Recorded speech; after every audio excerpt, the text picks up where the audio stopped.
মুখ্যমন্ত্রী মমতা বন্দ্যোপাধ্যায়ের কড়া নির্দেশ, কোনোভাবেই বরদাস্ত করা যাবে না বেআইনি বালি, কয়লা অথবা জমি দখল।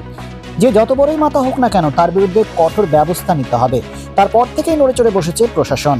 আসানসোল দুর্গাপুর পুলিশ কমিশনারেট যথেষ্ট তৎপরতার সাথে জমি মাফিয়া চক্রের বিরুদ্ধে অভিযান চালিয়ে পুলিশের বড় সাফল্য উঠে আসে।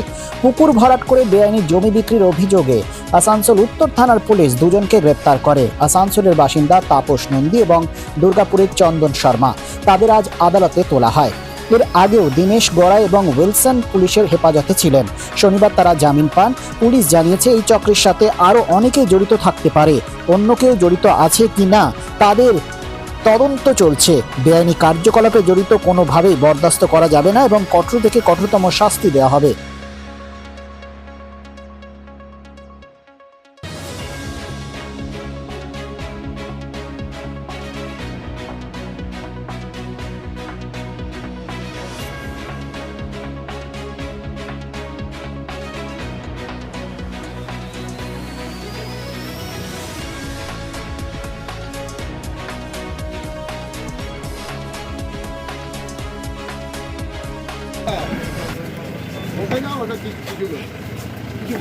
কিছু বলবেন দাদা?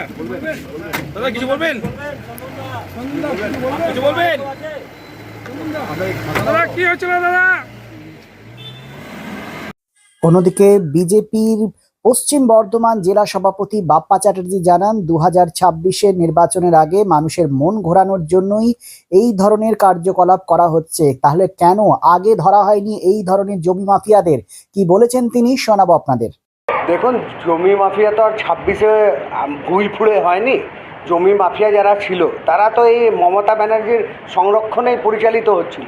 হঠাৎ করে এইটা করার কারণ হচ্ছে উনি ভাবছেন বাংলার মানুষ বোকা, বাংলার মানুষ ভুলে যাবে চাকরি চুরি কারা করেছে, বাংলার মানুষ ভুলে যাবে যে বেকারদের এখানে কী অবস্থা, বাংলার মানুষ ভুলে যাবে ডাক্তারদের কীভাবে অত্যাচার হয়েছে, বাংলার মানুষ এটাও ভুলে যাবে যে আরজে করা কী হয়েছে। সুতরাং উনি এটা ভুলিয়ে দেওয়ার চেষ্টা করছেন এই আইওয়াসের কার্যকলাপের মাধ্যমে, যে ভূমি মাফিয়া যারা আছেন তাদেরকে ধরার কাজ শুরু করছেন। এতদিন কি করছিলেন? এই লোকগুলো তো আজকে আসেনি এখানে, এই লোকগুলো তো দীর্ঘদিন ধরে এখানে ব্যবসা করে খাচ্ছিল আর ওনার কাছে কাটমানি পৌঁছাচ্ছিল। তখন উনি চুপ করে বসেছিলেন কেন? কারণ এটাই ছিল যে হয়তো ততদিন টাকা ওনার কাছে অবধি পৌঁছাচ্ছিল, মমতা ব্যানার্জির কাছে পৌঁছাচ্ছিল, তার ভাইপোর কাছে পৌঁছাচ্ছিল, সেই কারণে ওনারা চুপ ছিলেন।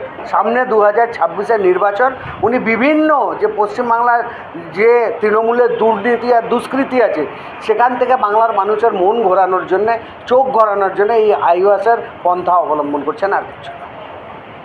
আসানসোল শিল্পাঞ্চলে sanitary fittings, sanitary pipe, taps, water heater এবং আরো অন্যান্য হোম অ্যাপ্লায়েন্সেস এর একটি বিশ্বস্ত দুটি নাম আশিস স্যানিটারি এন্টারপ্রাইজ এবং আশিস বাথ গ্যালাক্সি। আধুনিক শীততাপ নিয়ন্ত্রিত শোরুমে আপনি পাবেন পেরিবার, জাগুয়ার, ফিলোনেক্স এবং রোকার মতো বিশ্বমানের কোম্পানির bath fittings, pipe, water heater, taps and many more.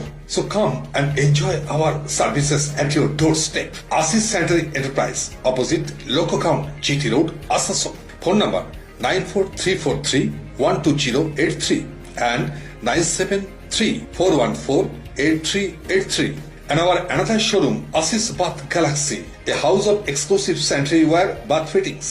Apurna Apartment, MN Shah Road, Hutton Road, Asansol 1. Phone number 876-888-2406 and 973-414-8383. দেশের বিশিষ্ট সামাজিক আঙ্গিকের শিল্পপতি অর্জুন দেশপান্ডে এক যুগান্তকারী পরিবর্তন এনেছেন দেশের ঔষধ শিল্পে এবং বিপণন ব্যবস্থায়। স্থাপন করেছেন জেনেরিক আধার। একদম স্বল্প মূল্যে গুণগত মান সম্পন্ন মানুষের কাছে পৌঁছে দেবার জেনেরিক আধারের এই প্রয়াসকে স্বীকৃতি দিয়েছেন দেশের অন্যতম এক চির সবুজ শিল্পগোষ্ঠী, টাটা শিল্পগোষ্ঠীর কর্ণধার রতন টাটা। এবং এই স্বীকৃতি স্বরূপ তিনি উদ্বোধন করেছেন জেনেরিক সংস্থার দপ্তর থেকে শুরু করে সংস্থার প্রতিটি স্তরকে।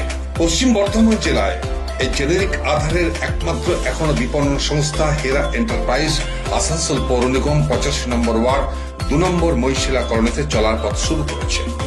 আপনার পাশে সর্বদা প্রস্তুত উষ্ণতার পরশ নিয়ে হেরা এন্টারপ্রাইজ। এখানে পাবেন 40 থেকে 80% ডিসকাউন্টে সমস্ত জেনেরিক আধারের ঔষধ। সুতরাং আপনার চিন্তার অবসানে এগিয়ে চলেছে হেরা এন্টারপ্রাইজ। আসানসোল পৌর নিগম 2 নম্বর মহিশিলা কলোনি, আসানসোল। আমরা আছি আপনার পাশে।